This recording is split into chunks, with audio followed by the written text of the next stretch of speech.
Assalamualaikum guys. Di sini saya akan menjelaskan tentang jenis-jenis rekayasa perangkat lunak. Yang pertama yaitu Software Project Management Plan. Yang kedua, Software Requirement Specification. Yang ketiga, Software Design Description. Yang keempat, Software Test Plan. Yang kelima, Software Test Description.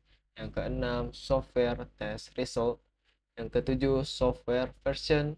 Yang kedelapan, User Guide atau User Manual. Oke, yang pertama tadi yaitu Software Project Management Plan atau SPMP.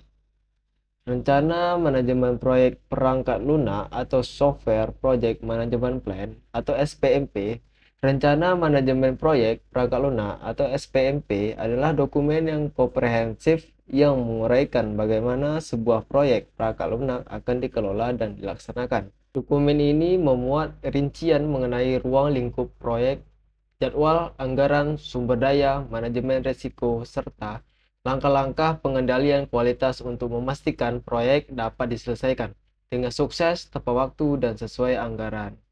Contoh gambar atau diagram yang sering digunakan dalam rencana manajemen proyek perangkat lunak atau SPMP yang di bawah ini.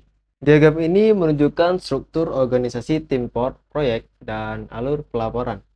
Yaitu dari project manager bertanggung jawab atas manajemen proyek secara keseluruhan. Nah, yang developer itu bertanggung jawab untuk pengembangan perangkat lunak dan tester bertanggung jawab untuk pengujian kualitas perangkat lunak. Yang desainer bertanggung jawab untuk desain antarmuka pengguna dan pengalaman pengguna. Yang kedua yaitu Software Requirement Specification atau SRS. Spesifikasi kebutuhan perangkat lunak atau SRS adalah dokumen yang komprehensif yang menjelaskan perangkat lunak yang akan dikembangkan, termasuk fungsionalitas, fitur, dan batasan-batasannya. Dokumen ini berfungsi sebagai kesepakatan formal antara pemangku kepentingan atau klien, pengembang, dan pengguna mengenai perilaku dan kebutuhan perangkat lunak yang diharapkan. Bagaimana menyusun dokumen SRS? Yang pertama, membuat sebuah outline dokumen. Langkah paling awal dalam membuat dokumen SRS adalah dengan menyusun kerangka atau outline dokumen. Anda dapat menyusunnya dengan kreasi Anda sendiri atau menggunakan template dari dokumen SRS. Sebagai pedoman awal, berikut ini contoh mendasar dari sebuah kerangka dalam dokumen SRS. Yang pertama yaitu pengantar, yang kedua latar belakang proyek, yang ketiga tujuan pengembangan, yang keempat audiens, yang kelima cakupan pengembangan, yang keenam definisi berbagai fungsi, ketujuh deskripsi keseluruhan, ke-8 kebutuhan pengguna, 9 asumsi dan dependensi, yang ke-10 fitur dan kebutuhan sistem. Yang pertama sistem fungsional, yang kedua sistem eksternal interface, yang ketiga fitur dalam sistem, keempat sistem non fungsional. Jadi kesimpulan dari data tersebut, dokumen Software Requirement Specification atau SRS adalah bagian penting untuk mengerjakan proyek development software. Dokumen ini semacam roadmap yang memberikan arahan kepada semua pihak yang terlibat dalam proyek sehingga produk yang dihasilkan memenuhi kebutuhan penggunanya. Jika Anda tidak memiliki dokumen SRS yang lengkap sebelum memulai proyek, sulit untuk mengetahui waktu selesainya proyek. Bisa jadi terjadi pengalihan dengan membuat fitur yang tidak dibutuhkan selama proses pengembangan software Anda. Dokumen SRS memberikan Anda perkiraan proyek secara akurat dan menetapkan tugas dari setiap pihak yang terlibat secara efisien.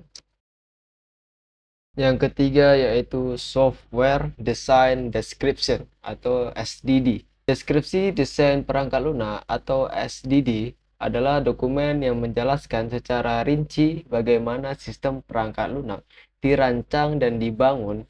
Dokumen ini digunakan sebagai panduan bagi pengembang, penguji, dan pemangku kepentingan lainnya untuk memahami keputusan desain dan bagaimana sistem akan diimplementasikan. Yang keempat adalah Software Test Plan atau STP.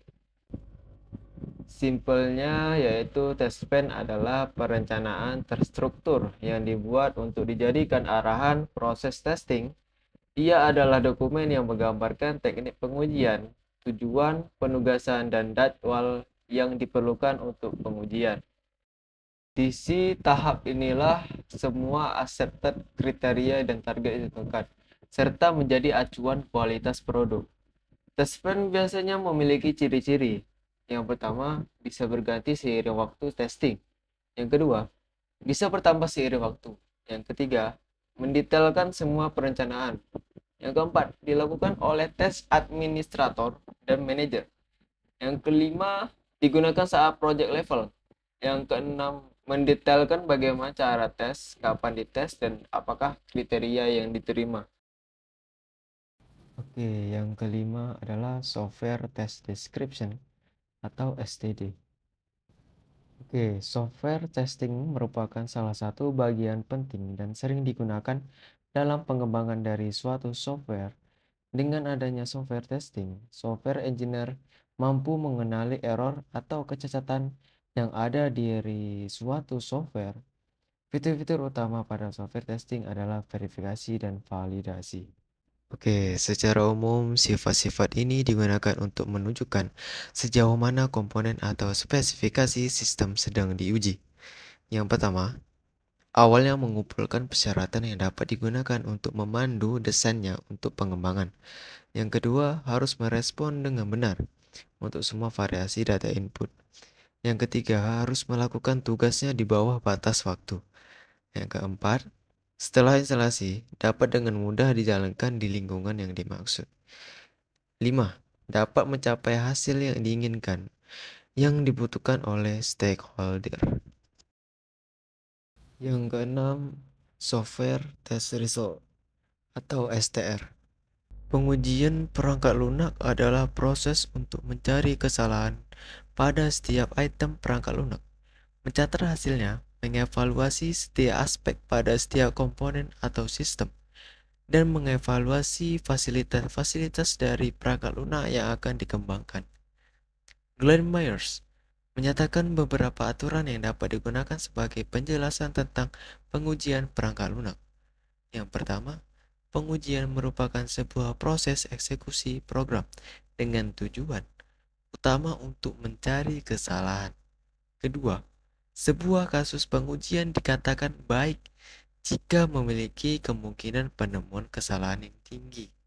Ketiga, pengujian yang berhasil adalah pengujian yang menemukan kesalahan. Yang keenam adalah software version. Software version adalah pengidentifikasi unik yang digunakan untuk membedakan antara rilis berbeda dari sebuah perangkat lunak.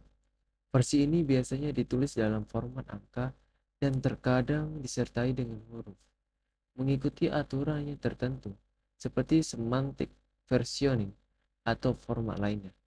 Versi ini membantu pengguna dan pengembang mengetahui pembaruan atau perubahan yang dilakukan pada perangkat lunak tersebut. Penjelasan format semantic versioning atau sering digunakan. Format yang umum adalah major, minor, patch, dengan arti sebagai berikut.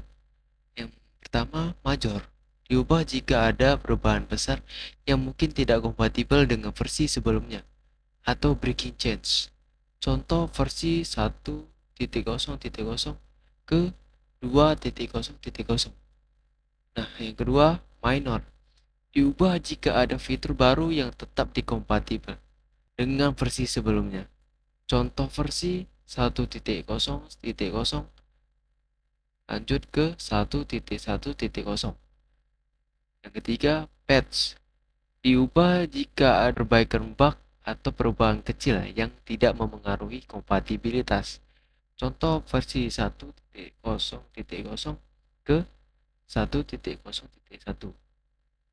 Oke, yang ketujuh, user guide atau user manual.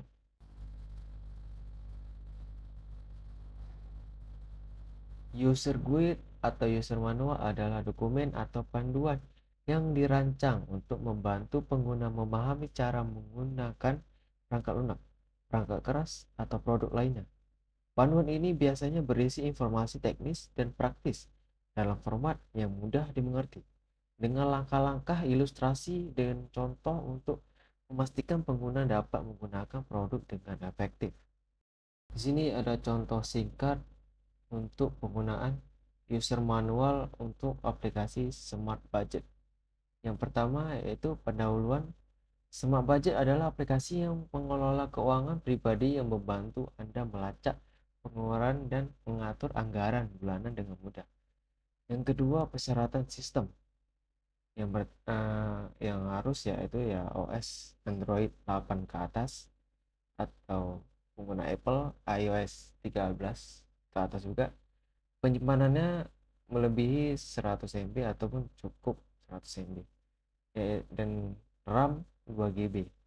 Yang ketiga, cara menginstal ya untuk aplikasi dari Google Play Store atau App Store, dan install, buka aplikasi dan daftar akun baru. Yang keempat, fitur dasar. Ini terdapat ada yang pertama, tambahkan kategori pengeluaran. Keduanya, lihat laporan mingguan. Ketiganya, setel pengingat pembayaran tagihan. Nah, yang kelima, pemecahan masalah. Masalah aplikasi lambat atau solusinya yaitu ya perbarui ke versi terbaru di toko App Store atau Play Store-nya. Yang keenam, kontak dukungan. Misal ada email kan. Terus untuk nomor telepon supaya bisa menghubungi developer atau terjadi masalah bug atau error di aplikasi tersebut. Dan demikian hasil saya untuk membuat video ini, dan walaupun salah atau kata saya yang kurang mengenakan kalian, mohon dimaafkan. Dan saya terima kasih untuk yang sudah menonton. Semoga berkah selalu dan mudah dipahami, insya Allah. Dan ya, dengan demikian video dari saya, dan saya undur diri. Wassalamualaikum warahmatullahi wabarakatuh.